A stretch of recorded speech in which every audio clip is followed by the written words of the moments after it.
Bankrupt daw, wala na daw Lux White. Ayun nga guys, maraming nagtatanong sa amin kung ano nangyari sa Lux White, and ang dami nang medyo na curious, marami nang umiyak and hindi makapaniwala. Kumbaga biglaan kasi yung pangyayari. So for me, I always ask naman din kung ano nangyari kasi ang dami na naglabasan. Na balita na rin siya sa DZME. May nakita ako kanina.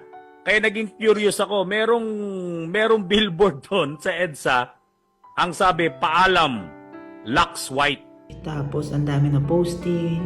Sila Zian Gaza and si Sir Mark Anthony Cruz. As of now kasi bro, sa totoo lang, hindi pa ako pwede magbigay ng statement kasi hindi pa ako entirely nasasagot nila SB tsaka nila RS.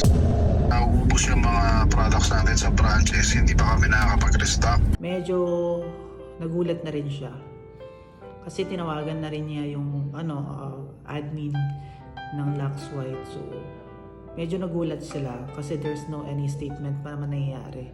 Actually, kagabi, galing kami sa Guadalupe.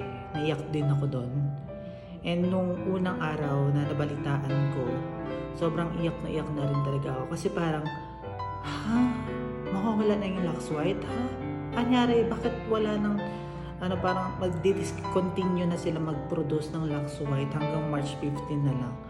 So parang, ako medyo na-alarma, medyo tawag doon, naging emotional ako. Kumbaga, nadala ako sa sarili ko. Sabi ko, sure talaga.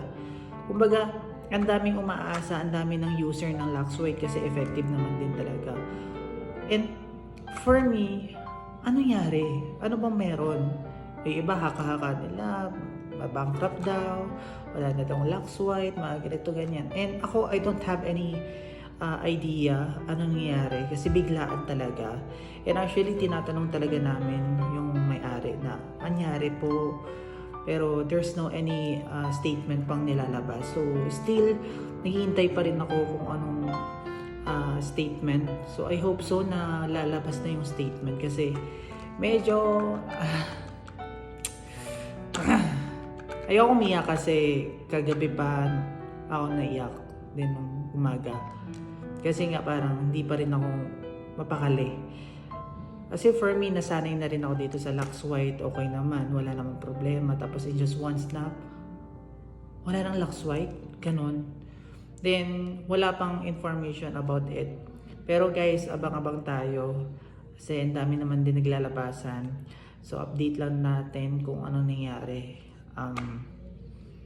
Ayun nga, update ko lang din kayo if ever na meron akong masagap na informasyon.